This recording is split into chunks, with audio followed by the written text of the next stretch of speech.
مرکز کی انجیل اور اس کا 5واں باب جو 43 آیات پر مشتمل ہے۔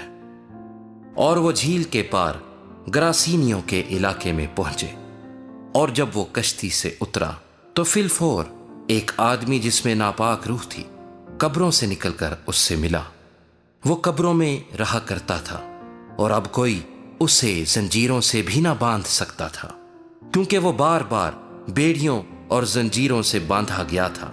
لیکن اس نے زنجیروں کو توڑا اور بیڑیوں کو ٹکڑے ٹکڑے کیا تھا، اور کوئی اسے قابو میں نہ لا سکتا تھا۔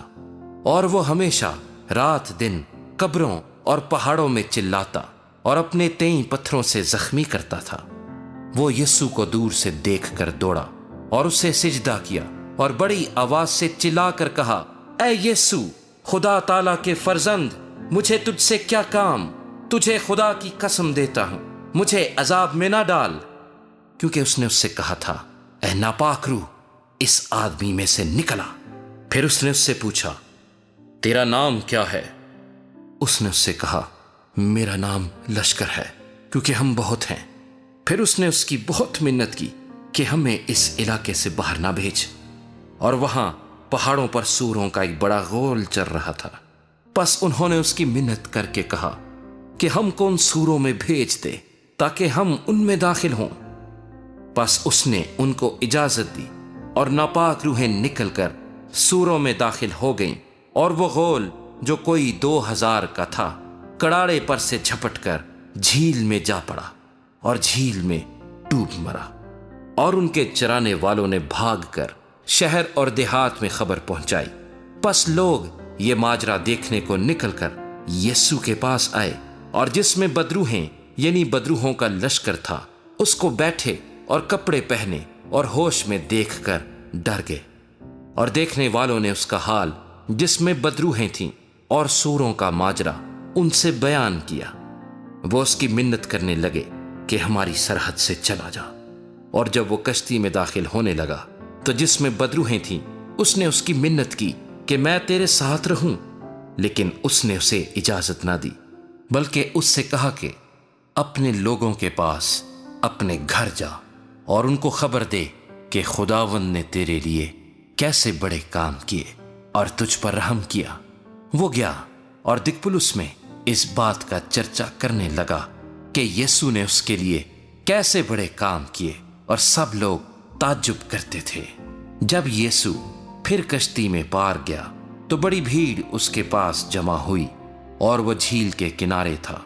اور عبادت خانے کے سرداروں میں سے ایک شخص یائر نام آیا اور اسے دیکھ کر اس کے قدموں پر گرا، اور یہ کہہ کر اس کی بہت منت کی کہ میری چھوٹی بیٹی مرنے کو ہے، تو آ کر اپنے ہاتھ اس پر رکھ تاکہ وہ اچھی ہو جائے اور زندہ رہے۔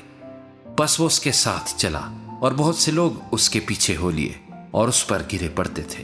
پھر ایک عورت جس کے 12 برس سے خون جاری تھا اور کئی طبیبوں سے بڑی تکلیف اٹھا چکی تھی، اور اپنا سب مال خرچ کر کے بھی اسے کچھ فائدہ نہ ہوا تھا، بلکہ زیادہ بیمار ہو گئی تھی، یسوع کا حال سن کر بھیڑ میں اس کے پیچھے سے آئی اور اس کی پوشاک کو چھوا، کیونکہ وہ کہتی تھی کہ اگر میں صرف اس کی پوشاک ہی چھو لوں گی تو اچھی ہو جاؤں گی۔ اور فی الفور اس کا خون بہنا بند ہو گیا، اور اس نے اپنے بدن میں معلوم کیا کہ میں نے اس بیماری سے شفا پائی۔ یسوع نے فی الفور اپنے میں معلوم کر کے کہ مجھ میں سے قوت نکلی، اس بھیڑ میں پیچھے مڑ کر کہا، کس نے میری پوشاک چھوئی؟ اس کے شاگردوں نے اس سے کہا، تو دیکھتا ہے کہ بھیڑ تجھ پر گری پڑتی ہے، پھر تو کہتا ہے مجھے کس نے چھوا؟ اس نے چاروں طرف نگاہ کی تاکہ جس نے یہ کام کیا تھا اسے دیکھے۔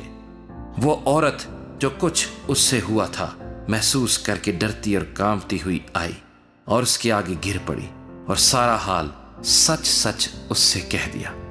اس نے اس سے کہا، بیٹی، تیرے ایمان سے تجھے شفا ملی، سلامت جا اور اپنی اس بیماری سے بچی رہ۔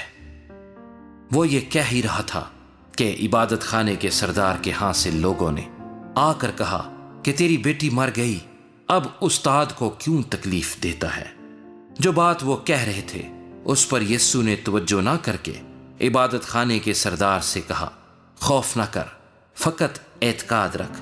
پھر اس نے پطرس اور یعقوب کے بھائی یوحنا کے سوا اور کسی کو اپنے ساتھ چلنے کی اجازت نہ دی، اور وہ عبادت خانے کے سردار کے گھر میں آئے، اور اس نے دیکھا کہ ہلڑ ہو رہا ہے اور لوگ بہت رو پیٹ رہے ہیں، اور اندر جا کر ان سے کہا، تم کیوں غل مچاتے ہو اور روتے ہو؟ لڑکی مر نہیں گئی بلکہ سوتی ہے۔ وہ اس پر ہنسنے لگے، لیکن وہ سب کو نکال کر لڑکی کے ماں باپ کو اور اپنے ساتھیوں کو لے کر جہاں لڑکی پڑی تھی اندر گیا، اور لڑکی کا ہاتھ پکڑ کر اس سے کہا، تلیتا کومی، جس کا ترجمہ ہے، اے لڑکی میں تجھ سے کہتا ہوں اٹھ۔ وہ لڑکی فی الفور اٹھ کر چلنے پھرنے لگی، کیونکہ وہ 12 برس کی تھی۔ اس پر لوگ بہت ہی حیران ہوئے۔